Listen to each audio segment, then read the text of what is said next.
Well, what a day for Usman Khawaja at the Sydney Cricket Ground. He returns to Test cricket and peels off a century, just a mere stone's throw from where he lived as a small child. Welcome back to Cricket Daily. It's the Ashes edition. I'm Manners. We're live on YouTube and also on our podcast app.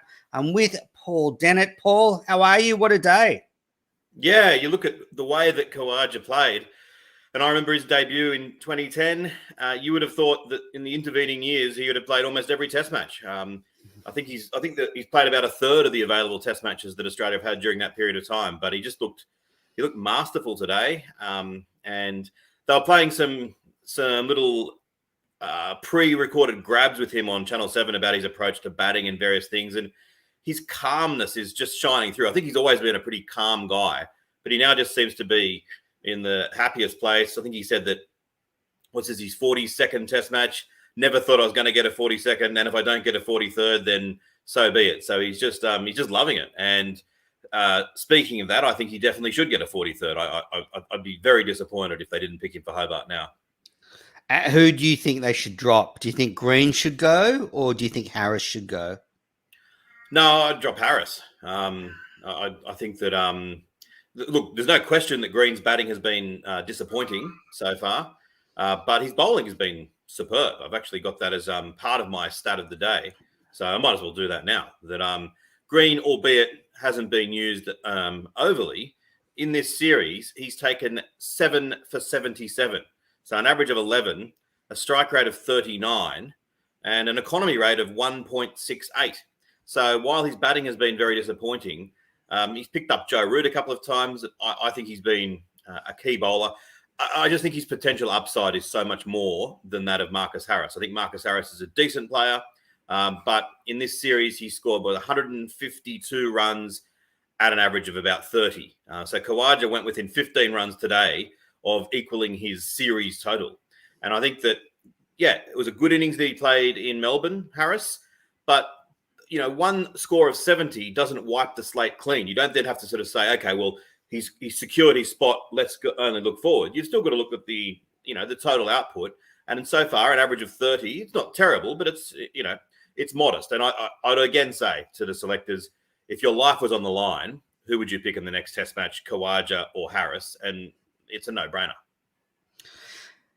And look, it'll be a different challenge for Khawaja having to go out and face the new ball, but he's done it before at Test level. He and Warner grew up playing cricket together. So I agree with you. If you're going to drop Harris, you're going to drop someone for Khawaja, Harris would be the player. So for those that are just wondering what the score was today, Australia batted and declared at 8 for 416.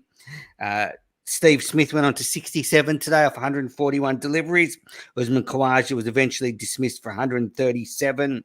Green made 5. Carey 13. Pat Cummins a nice little 24. Mitchell Starc 34 not out. And Nathan Lyon 16 not out. And ended the innings with a 6 into the foot of the members stand just before the declaration. And then England had a tricky little period and they were none for 13 at stumps. But Zach Crawley survived.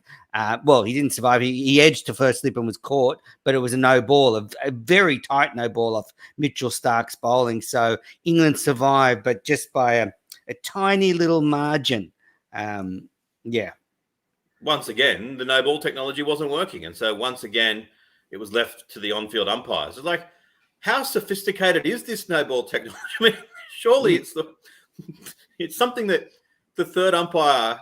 Couldn't he just keep on doing it? And they just say, because it's not as though this technology produces an answer all that quickly. On more than one occasion, I've been either watching on TV or listening on radio, and they've had to come back from an ad prematurely to say, actually, there's a seventh ball required on this over when the no ball fell on the last ball. So it's taking 10 or 12 seconds. If the third umpire could have it queued up so that they receive that replay straight away, 95% of them, that straight away, that's fine. And the few that they need to slow down, if it takes 7 or 8 seconds to be able to get a definitive answer, it's not much worse than what they're already getting. It seems like this no ball technology they're bouncing it off the ionosphere and converting it through 767 different algorithms. just do it. Yeah, look, they also didn't have hotspot. And honestly, Paul, I don't know the reason, but I wouldn't be surprised if all the operators have got COVID. There's been multiple outbreaks in the broadcast. Honestly, I think it could just be that simple. The only people that can operate it are stuck in a hotel room. So I guess until we find out what it is, but I did hear that, Andrew Simons, who's been working in Fox Sports, got COVID. And it's been going around the broadcast team. So, so look, it was a frustrating start to the day. I don't know if you saw the first session, but there was a lot of rain. They kept going on and off. I think there was 3 interruptions, and being at the ground, it was very frustrating because it only rained for a few minutes at a time, not very heavy, but the umpire seemed very keen to get off. And I felt they could have forged through probably two of the 3 little rain squalls was so minor, they could have just played through it. I'm with you. And, it is a tough position because if they stay on too long and then the ball gets wet and blah, blah, blah. But I tend to agree with you. They made a bit of a deal in the coverage that Steve Smith was kind of trying to convince them to go off at one point, which is not a good look for me. When you've got 24 and a half or 25,000 people there who've either paid a lot of money for the tickets or paid a lot of money for their memberships, to see possibly the number one attraction eager to get off, I just don't think it's a great look. I mean, he's a professional athlete, so he's doing whatever he thinks is right. But not so sure why he's so desperate to protect his gloves and bat as well. Yeah, that's what So I'll do my good day, bad day, because I want to give Smith the bad day award because it was such a needless bit of behavior from him, and it reminds me a bit of when he was captain and he did a few things where he just seemed so in his own head that he sort of forgot what it looks like. And quite simply, Paul, he's such a fanatic. I think he didn't want his bat to get wet because if it gets wet, it changes the weight. And I honestly think he was just obsessed with keeping everything dry. But he should have just thought, look, it's going to look so bad if I'm the first off every time. So I probably got 15 bats in the change room. This one gets wet, whether I like it or not. There's 25,000 people that think I'm a loser right now. So he gets my bad day award. He played very well for 67, and we'll get into that. But I want to give him my good day award because you're going to love this. Ian Chappell's featuring 2 days in a row. Because I'm all in now on, almost 80s Ian Chappell because he's late 70s. He's going full Chappelli now. People get more eccentric as they get older, and there's no doubt it's happening to Chappelli. So 2 things happened today. Firstly, some poor bloke just sent in a message to Chappelli and Andrew Moore. What do you think is a good score today? Now, Chappelli could have said anything. Mate, a good score is what a good score is. A good score is what you got. A good score is what you got. That's it. And the poor bloke just wanted to know, what sort of, what's a good score on this ground, given you can sort of give an answer that, 400 is a very good score on this pitch, I would say. But so he goes full on this guy, and I'm just like, goes into full diatribe about, Andy Roberts when he was given the ball. He didn't care how many runs there was. So that was the first bit of Chappelli. And some poor bloke just wanted an answer to his question. And the second bit was he gets on with Aggers later on. And I don't know if he's had I don't know, but he was very just decided to get stuck into the Poms. And Chappelli just starts getting stuck into the English national anthem. Like, your anthem's just for one person. And, it was just so bizarre. He was just sledging the Poms for 10, 15 minutes. Eventually they took him off air, I think, and replaced him. It was quite extraordinary. No, I agree with him. Their anthem is just for one person. They should get it. Yeah. But we should take it. We should have a go and see if we can get ourselves on air with it. Send a message and send one saying, "Hey, Ian, I think the position of captaincy is overrated. I think number 3 batsmen probably have the easiest job in the line. Refer to it as cross bat shots, and I hate counter attacking. But would get straight on there." Root's an amazing captain. Yes. Well, it just reminded me of one of my favorite Ian Chappell moments. It was I don't know, probably 20 years ago on Boxing Day, and I can't remember who the co-commentator was. They just begun, and they began the session with this sort of thing. Oh, Ian, did was Santa Claus good to you? Did you get any presents yesterday? And he just went, "I'm a bit old for presents." And that was it. It was the most curmudgeonly answer. I loved it. Aggers didn't know what was going on today when Chappell came in all guns blazing. So I loved it. I'm all in a Chappelli. Good day for him. I think, Chappelli watch is a new thing for this show because I think the next few years could be a wild ride. Like, he could get taken off the air one day just for saying something. He's right. trending regularly on Twitter, like in Australia. And 8 out of 10 comments are Ian Chappell's got to go, and 2 out of 10 comments are Ian Chappell's the best thing ever. Yeah, I think you've just got to go in at it as a comedy show or something. So Smith made 67. He went past Justin Langer's run tally in Test cricket of 7,696. That was Langer's tally. Smith went past him. So Smith is now 7th on the all-time list of Australian Test run scorers. The next in his sights is a little-known player called Mark Waugh, who made 8,029 runs. So not many to go for Smith. He'll definitely do it pretty soon. So Smith went past Langer in his 81st Test with an average of 61.08. Langer, he made his runs in 105 Tests with a very good average of 45.27. You forget how good a player Langer was. To average 45 at that time, exceptional.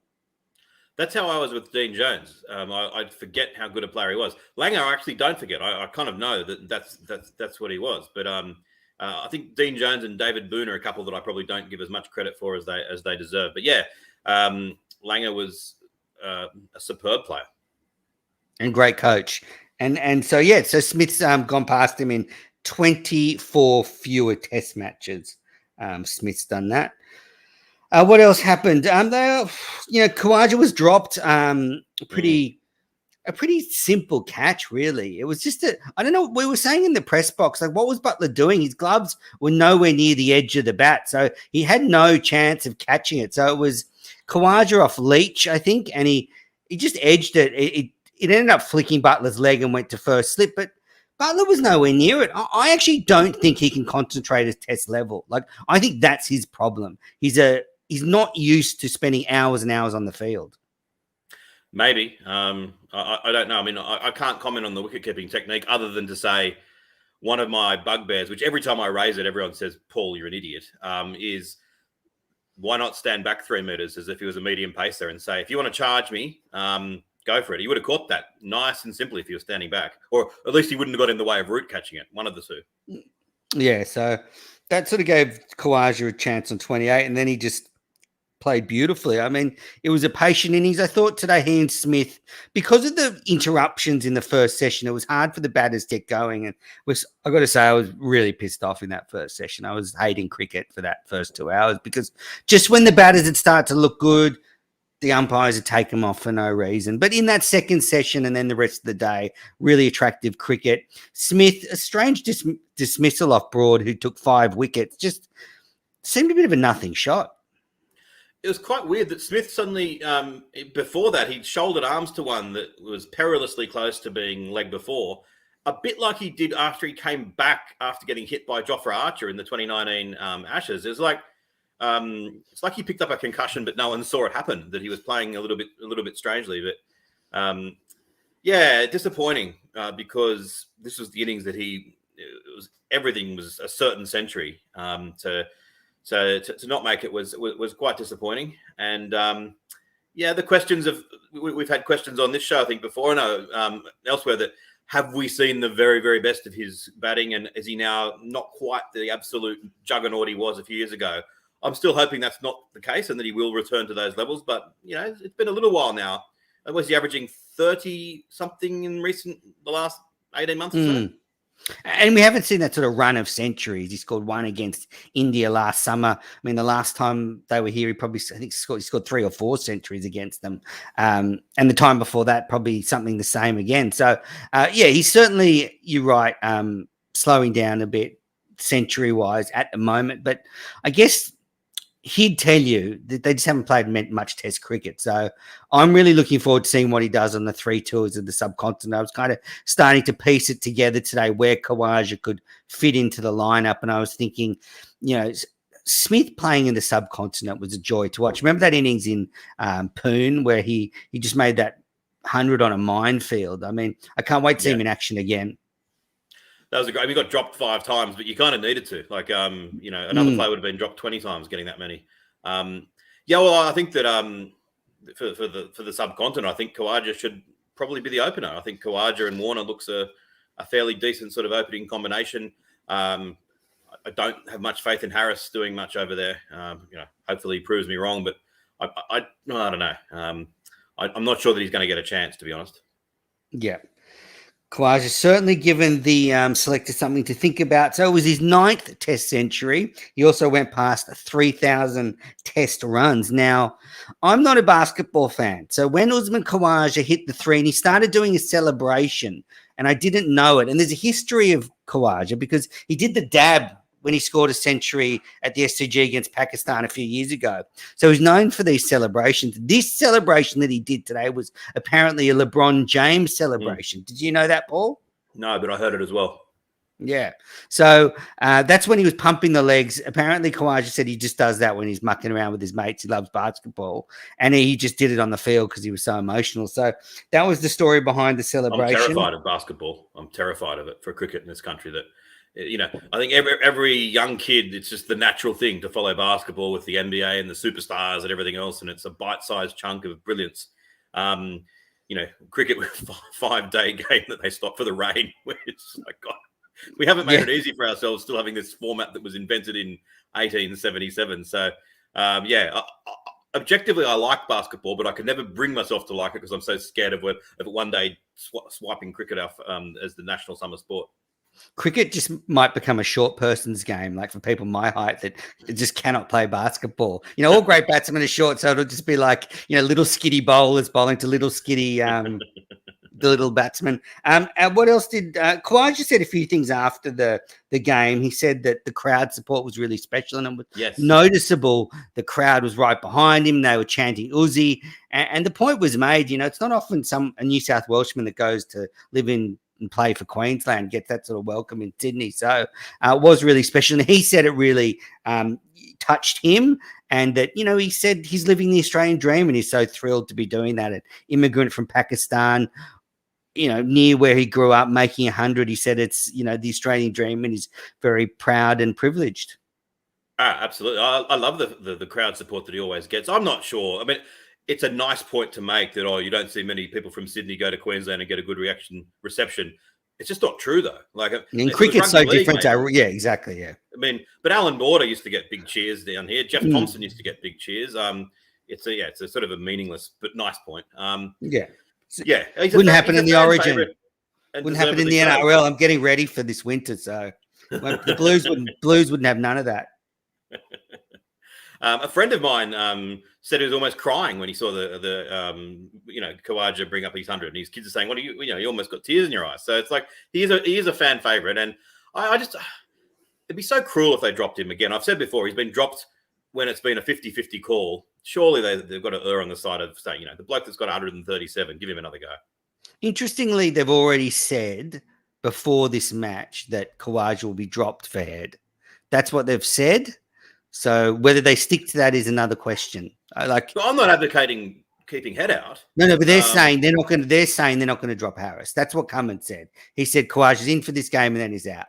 And that's it. He didn't say it was pretty unequivocal, which I found very surprising, but it fits in with the new selection mantra. Maybe Bailey said to Harris, you're going to get all 5 tests regardless, and they're going to stick to it.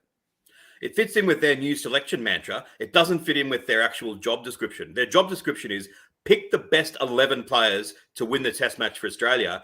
Don't overstate the importance of consistency and messaging and ensuring that players can go out there and play with freedom and all this nonsense. At the end of the day, your job's to pick the side that's going to win. We go to Hobart and we lose by 20 runs and Harris gets a pair. You look back and think, Khawaja had played, we probably would have won. If that's the case, then they should fire them for that. Don't get cute. Don't get so kind of what other countries would call arrogant. Get it right and pick the right players.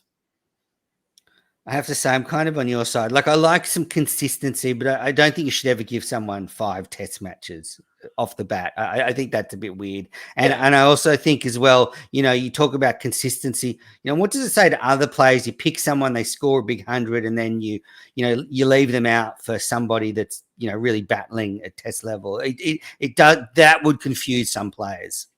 Yeah, I think that if they had the consistency of we are always going to pick the 11 that is going to best represent Australia to win this next game, there's your consistency, in my opinion. So a bit of Chappelli coming out of Paul at the moment. I like it.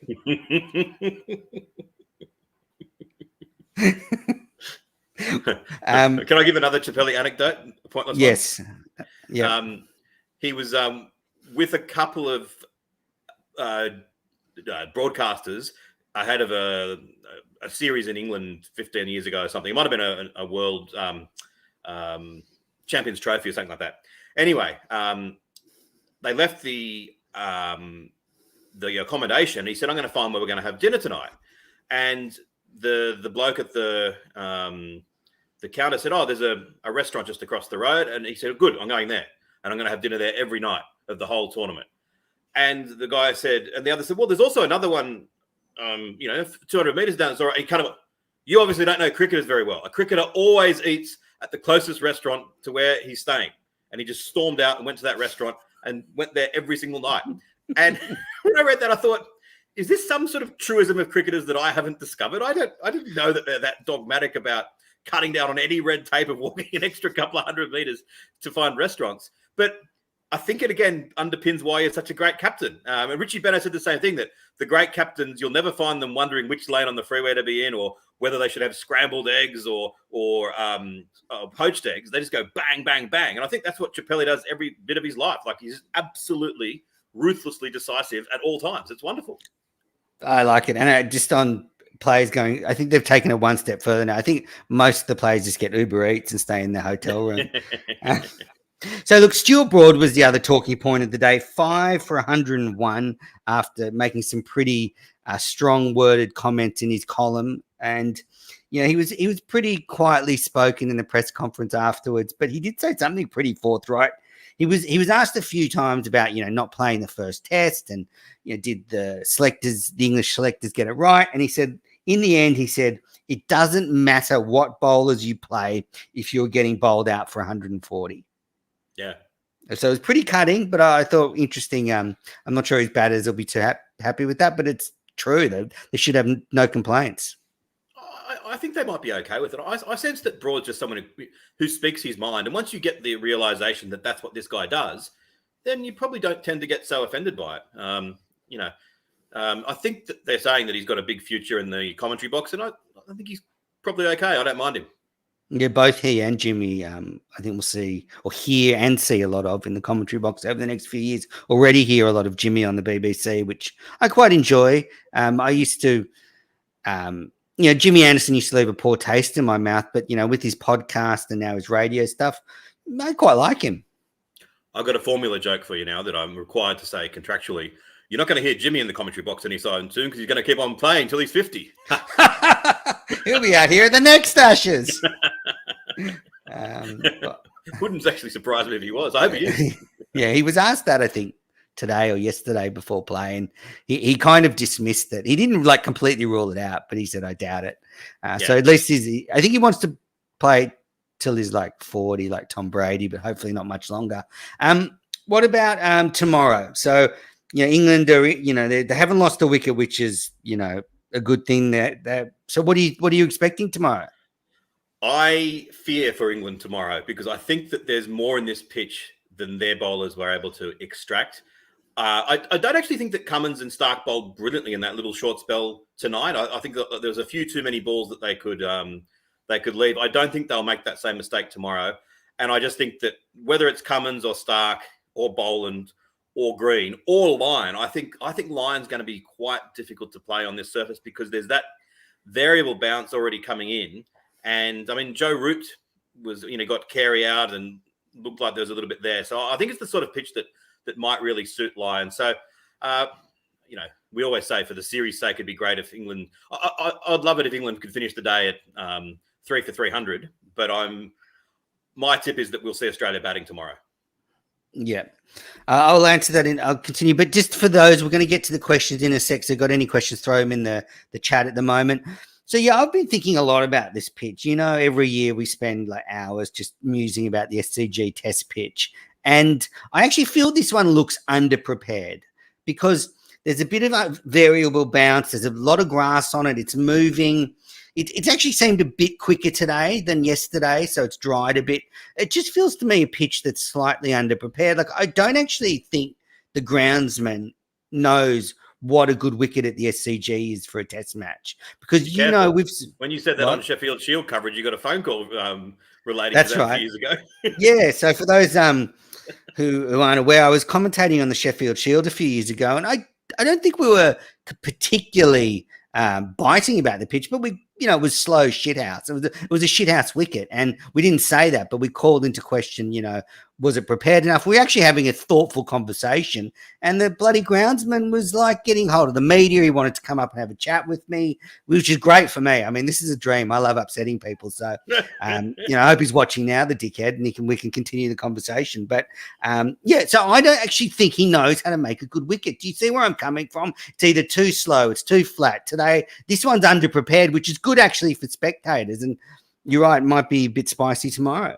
It was literally my first ever day commentating in Sheffield Shield, so I thought, is this what always happens? Like, I think it's not the classic SCG pitch of years gone past, where as I said in the other show the other day, at its best, the SCG used to be, you could watch a maiden and think that was really good cricket because there was plenty on offer. There was enough bounce, there was enough pace, and then when the spin really got going, it was really good. This pitch, I don't blame the pitch entirely on the fact that the cricket hasn't been scintillating. It's been okay. It was better today than yesterday. I think partially it's that England continued not to attack the stumps enough, and Australia continued to intelligently say, well, we'll let those go.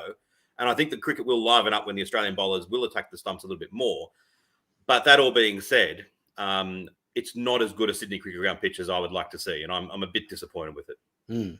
So I guess overall with the pitch, I think I gave it a C+ on Twitter because it's actually a bit better. Like some of the other ones have been Ds, like they've just been roads. Last year was okay, but Indy still batted it out. But the two pitches before that weren't great. So this is a C+. It's getting better. At least he's had some courage here and thought, well, I'm not going to produce a road again, so I'll just under-prepare it and see what happens. Yeah, it'll be interesting to see if that variable bounce continues. It will make things much more interesting to watch, but yeah, not sure it's ideal. All righty, now let's get to the questions. Matlock, Stephen, Martin, Lawrence, we've answered them already, but I'll start with this one. Stephen Matlock, great effort from Broad and Wood today. Thoughts on Root's tactics today, Paul? Sort of in keeping with Root in general, just not terrible, but there was one or two fielders deep that didn't need to be. It just felt like even when he came on and one of his first balls, there was a bat pad that went flying into where bat pad might have been, and he was reacting in an aggrieved way. And I thought, why are you looking aggrieved? There was, didn't even contemplate putting someone in close under the lid. I think that Ian Chappell's pretty right in terms of purely as an on-field tactician. I think that Root is far too conservative, and that they'd be better off with someone else. I mean, not sure who that is. If they'd go on history, they'll bring someone like Owen Morgan in. If they, like the Mike Brearley sort of left field selection. The sad thing is for England, he wouldn't be the worst in terms of if they just brought him in and said, "Come and bat at number 6 and have a swing." He wouldn't average much less than any of the others that are out there, and he probably would be a better tactician. Certainly a calm fellow, Owen Morgan. I just felt today at times Root let the intensity out of the game with his tactics. Some of his bowling changes where he brought himself on, and even Leach on, and Milan just seemed to bring them on at the wrong times, and it just seemed to let the Aussies off the hook. There was a period there where it was getting a bit hairy for Smith and Khawaja, and then he made a couple of bowling changes, and it just sort of seemed to just let the game go. So, yeah, not a great day.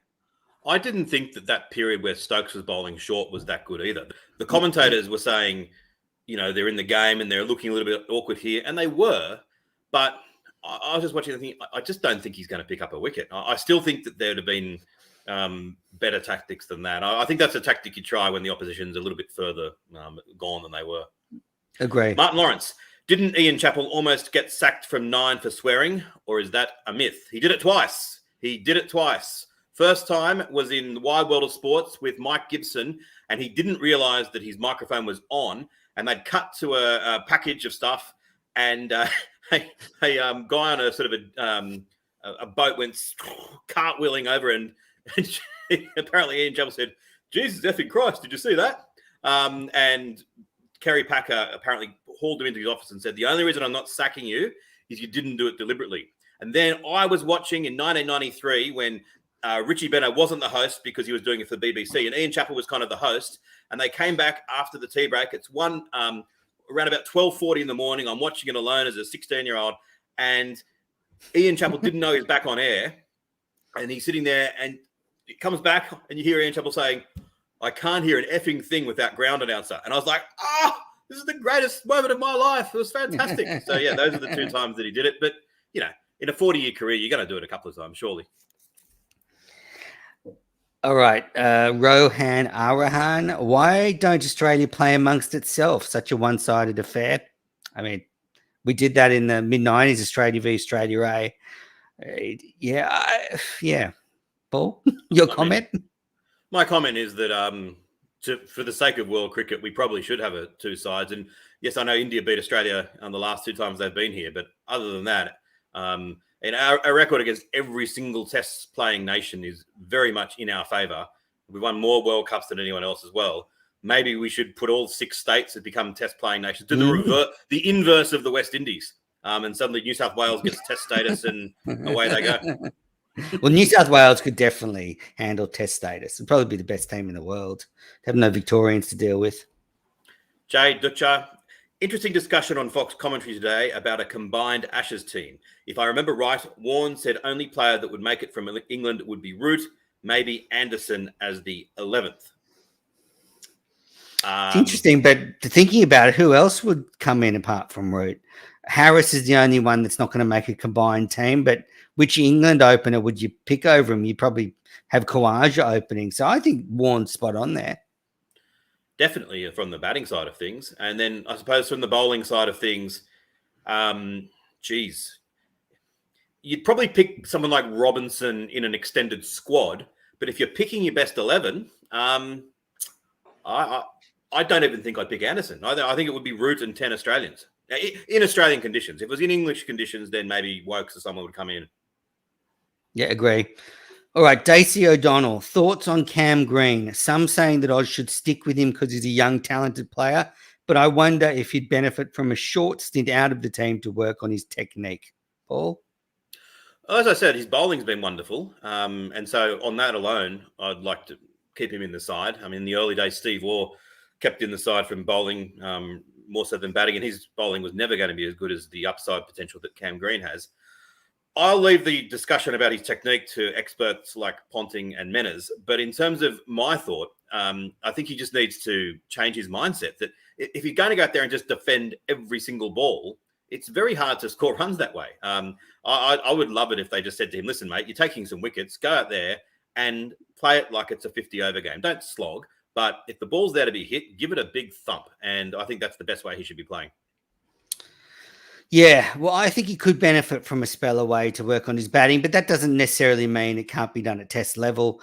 I was actually talking to a friend of ours, Barrett Sundararayan, in the press box today about I want to do a special episode with him on the trigger movement in batting because I was watching a lot of the Nets action this week and just interesting to see what the best batsmen do just before the bowler lets the ball go. And Green, you can just see his front foot kind of planted and it seems to be getting him into trouble. I think he just he's just got a little balance issue at the moment.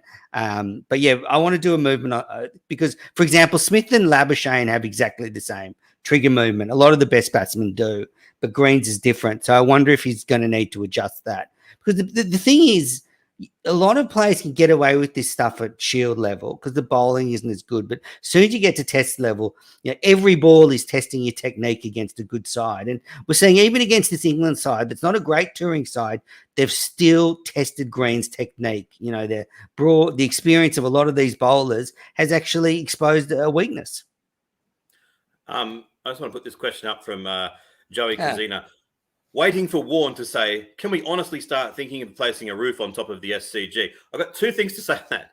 Number one, as I always say to people from Australia that aren't from Sydney, we have rainfall throughout the year, not like Perth where you just seem to have it all in winter.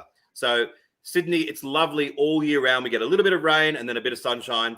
And yes, we have more rain volume-wise than a place like Manchester, but that's because in Manchester, when it rains, it drizzles slowly. In Sydney, it rains healthily and hard. In terms of our sunshine hours, we're fine. So other interstate capitals, stop mocking the Sydney weather. But in terms of having a roof, of course we should have a roof on every cricket stadium in the country. It should be retractable. The government spends money on all sorts of other things. It would only cost $100 billion. It should be. They should bring it on. It would be quite difficult putting on some of the grounds because the MCG, that'd be an architectural feat to get it on there, but it should be. And I've actually had a friend of mine he might have been a little bit drunk, but he was actually ringing up a company trying to get funding to have hot air balloons hovering above the ground that had sort of canvas that could cover off, that could be used as required. He didn't get the funding, but it was a good idea. Well, my dream is a couple of cricket-only roof-on stadiums in Australia. I'm with you on that. Stewart Clark was in commentating today, and I think he's a New South Wales board member, or he's something, and he was saying, there was a lot of joking about how we could get a roof on the SCG. Shane Warne got some press yesterday because there was nothing else to write about, and he said they should move the New Year's test to a different time of the year, say to when the Brisbane test is played, maybe swap them because it always rains in early January in Sydney, and so say in Sydney, the Sydney test is mid-December and the Gabba's the New Year's test. Thoughts? Well, I'm just Googling the Sydney rainfall now. I mean, I just said it rains consistently throughout the year. I mean, I'm sure that's an oversimplification. But you were saying about the rain. Rick Finlay tweeted out some stats. I mean, more days have been lost at the SCG of Test cricket due to rain than any other ground in the country. That's unfortunately the sad fact. And I was actually thinking about it today, how many times I've sat at the SCG with the rain. Never forget the time I got it wrong. Go on. The precipitation totals 73 mils in December and 91 in January. So not a hell of a lot of difference there. But the thing is, that's because if you had the cricket in winter in Perth, it would rain all the time. That's what it's just that. As I said, the rain is spread out. All right, good one. I'm happy for the test to stay where it is. It's an iconic test match. The rain is iconic, so shove that up, rest of Australia. All righty. So thanks everybody for listening. We've got almost 40 minutes on this wrap up, so we better cut it short. Paul, any last words? No, we'll cut it short. Look forward to day 3. Cut it short at 40 minutes. Go Usman Khawaja!